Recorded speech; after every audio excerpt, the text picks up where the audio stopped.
औज़ुबिल्लाहिमिनश्शैतानिर्रजीम बिस्मिल्लाहिर्रहमानिर्रहीम अस्सलामु अलैकुम।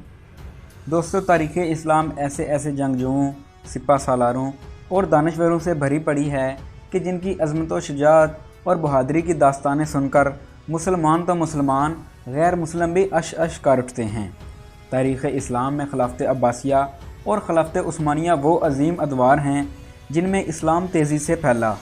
लिहाजा आज की वीडियो में हम आपको सल्तनत उस्मानिया के एक ऐसे किरदार की हकीकत बताएंगे जिसने 126 साल ज़िंदगी में इस्लाम के नाम पर कई जंगें लड़ी और लाखों काफरों और सलीबियों को वासिल जहन्नम किया। ये शख्स कौन था और इसका ताल्लुक़ किस इलाके से था? आइए इस्लाम के इस अजीम बहादुर सिपा सालार और मुजाहिद के बारे में मुकम्मल तफसील जानते हैं। दोस्तों, 13वीं सदी ईस्वी के आगाज़ में सल्तनत अब्बासिया का ख़ात्मा हुआ। ये वो दौर था जब उम्मत मुसलमा एक नाजुक दौर से गुजर रही थी। इस दौर में दुनिया के नक्शे पर एक और सल्तनत उभरना शुरू हुई। चंगेज़ खान की क़यादत में मंगोलिया से ताल्लुक़ रखने वाली एक खूनख्वार फ़ौज जब अपनी सल्तनत की तोसी के लिए दूसरे इलाकों पर यलगार की तो देखते ही देखते इस फ़ौज ने मशरक़ी वस्ती यूरोप को फ़तह कर लिया। यही नहीं, इस जंगजू फ़ौज ने बर्र-ए-सग़ीर पाक व हिंद, चीन और खलीज फ़ारस तक के इलाका जात पर अपनी ताकत की धाक बिठा ली और इसके बाद इन इलाका जात में हुकूमत कायम करने में भी कामयाब हो गई। दोस्तों, मंगोल फ़ौज ने जो ज़ुल्म व बर्बरियत की दास्तान रकम की है वो रहती दुनिया तक तारीख़ के स्याह सफ़ात का हिस्सा रहेगी। मंगोल फ़ौज ने तमाम तर हौलनाकियों और कामयाबियों के साथ एक मुसल्लह और सख्त जान फ़ौज के साथ ईरान की जानब रुख किया और ईरान पहुंचकर उन्होंने देखा कि तुर्क कबाइल खैमा बस्तियों में तकसीम हो चुके हैं।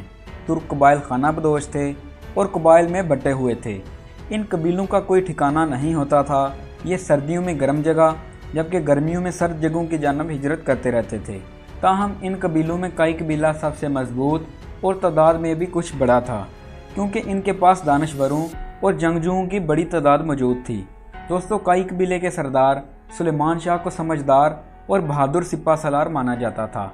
यही वजह है कि उन्हें तुर्कों का सबसे कामयाब सरदार माना जाता है, जबकि इनके तीसरे बेटे अर्तुगरुल गाजी की बहादुरी और शुजाअत के किस्से भी तारीख़ का एक अहम हिस्सा हैं।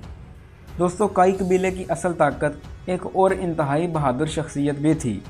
मौरख़ीन ने इस मुजाहिद का नाम गाजी तुर्गुत अलब बे यानी गाजी नूरकुल सिपाही दर्ज किया है। गाजी तुर्गुत अलब के वालिदैन को बचपन में मंगोलों ने कत्ल कर दिया था।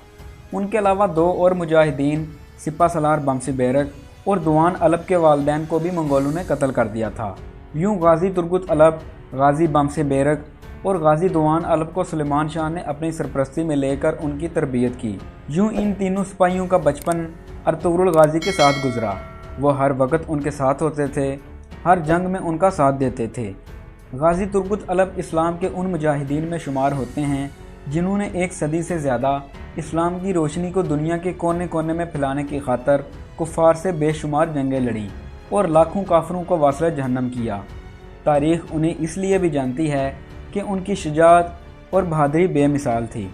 इसके अलावा तारीख़ में लिखा है कि गाजी तुर्गुत अलब इतने बहादुर थे कि अकेले 20 आदमियों का मुकाबला कर सकते थे और अगर उनकी आंखों पर पट्टी भी बंधी हो तो फिर भी बखूबी लड़ते और उनको पता होता था कि तलवार का वार किस जानब से आ रहा है।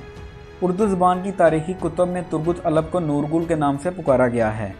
तुर्गुत अलब इंतहाई खूबसूरत और कड़ियल जवान हुआ करते थे।